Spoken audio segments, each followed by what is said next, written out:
शहर की हलचल से दूर एक छोटे से गांव में अजीब घटनाएं होनी शुरू हुईं। गांव के लोग भयभीत हो उठे थे क्योंकि रात के अंधेरे में एक रहस्यमयी साया दिखाई देने लगा था। इस साये को लोग ब्लैक शैडो के नाम से पुकारने लगे। पहली मुलाकात गांव के युवा रवि ने पहली बार इस साये को देखा। वह रात को अपने खेतों से घर लौट रहा था, तभी उसे किसी के चलने की आवाज सुनाई दी। जब उसने पीछे मुड़कर देखा तो उसे एक काले साये ने घेर लिया। रवि घबराकर वहां से भाग गया और घर पहुंचकर अपनी मां को सब कुछ बताया। गांव के बुजुर्ग और अनुभवी लोगों ने इस घटना को गंभीरता से लिया। एक आपातकालीन बैठक बुलाई गई जिसमें हर कोई उपस्थित था। गांव के मुखिया बाबा रामदास ने कहा, यह साया कोई साधारण चीज नहीं हो सकती, हमें इसके बारे में और जानकारी जुटानी होगी। युवाओं ने साहस दिखाते हुए साये के रहस्य को सुलझाने का निर्णय लिया। वे रात को उस जगह पर गए जहां रवि ने साये को देखा था।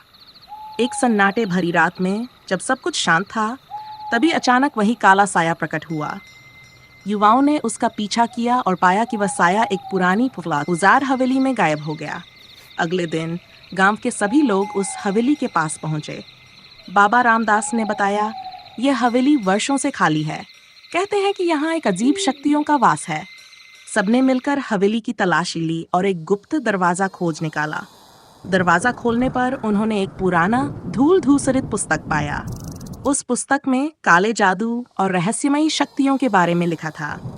रामदास ने उस पुस्तक का अध्ययन किया और पाया कि गांव के पूर्वजों ने एक अंधेरे तांत्रिक को बंद करने के लिए इस हवेली का उपयोग किया था।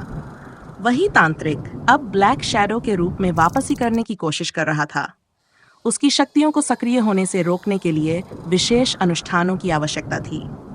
सभी लोग एकत्र हुए और बाबा रामदास के निर्देशन में उन अनुष्ठानों को पूरा किया। एक रात जब चंद्रमा पूरा था, उन अनुष्ठानों के प्रभाव से ब्लैक शैडो को हमेशा के लिए नष्ट कर दिया गया। गांव के लोग खुशी से झूम उठे और उन्होंने हवेली को तोड़कर वहां एक मंदिर बनवाने का निर्णय लिया। अंत गांव अब फिर से शांत और सुरक्षित था।